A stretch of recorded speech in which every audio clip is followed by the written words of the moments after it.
प्रातः स्मरणीय गुरुदेव को एवं मंचासीन द्वय मुनिराजों को त्रिवार नमोस्तु एवं छुल्लक महाराजियों को इच्छामि। गुरुदेव, जिस तेज़ी से वर्तमान में टेक्नोलॉजी का विकास हो रहा है, उसी तेज़ी से मानवीय संवेदनाओं का ह्रास हो रहा है। गुरुदेव, फैमिली कोर्ट में रहते हुए मैंने ये पाया है कि पारिवारिक बिखराव का, मानवीय संवेदनाओं का जो अभाव हो रहा है वह एक कारण है, किंतु वर्तमान में सबसे ज़्यादा दुष्प्रभाव इस पर बुजुर्ग माता पिता पर आ रहा है, वह उपेक्षित हो रहे हैं।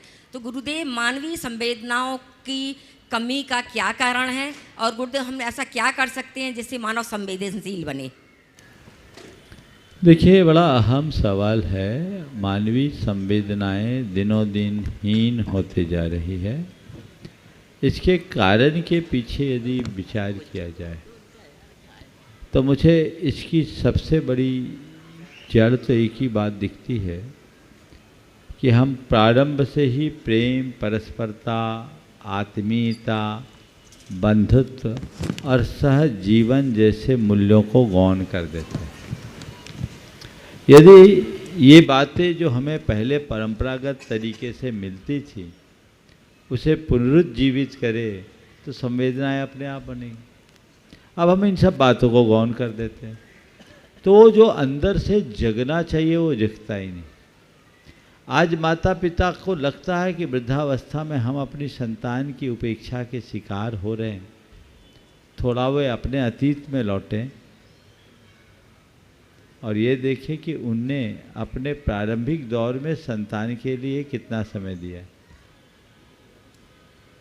आप विचार कीजिए, माता पिता ने अपने बच्चों को कितना निकट रखा, उनके साथ उनका जो संपर्क और संबंध होना चाहिए वो कहाँ बना। देखिए, क्या आजकल एक ट्रेंड चल रखा है जिसे मैं अंधानुकरण कहूँगा। पहले बच्चे को माँ की गोद मिलती थी, माँ का आंचल मिलता था। अब माँ की गोद भी खत्म हो गई, आंचल तो बचा ही नहीं। आंचल वाली माँ बहुत कम हो गई। अब बच्चे में वो स्नेह और सद्भावना कहाँ जगेगी। एक बड़ी बात कहता हूँ आप लोगों को, एक रिसर्च, रूस में रिसर्च हुआ। वहाँ कुछ सद्य प्रसूत तुरंत के जन्मे बंदरियों पर प्रयोग किया गया। उन्हें अपनी माँओं के पास रखा गया और कुछ को कृत्रिम मशीनी बंदरियों के पास रखा गया। दोनों को समान रूप से फीडिंग दी गई, समान पोषण दिया गया, न्यूट्रिशन समान था। आप सुनकर आश्चर्य करेंगे,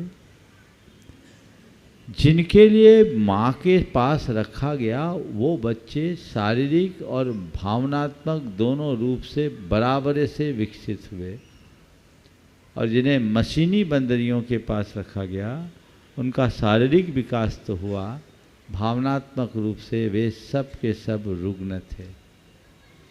एक लंबे अध्ययन और प्रयोग के बाद ये निष्कर्ष दिया गया कि बच्चों का माँ से संवाद जुड़ा रहना चाहिए, बच्चों की माँ से निकटता होनी चाहिए, तभी आप उनके भावनात्मक विकास में समर्थ हो पाएंगे। जो माएँ अपने बच्चों को ठीक तरीके से समय नहीं देती, वह एक रुग्ण पीढ़ी को जन्म देने का अपराध करती। वो होना चाहिए।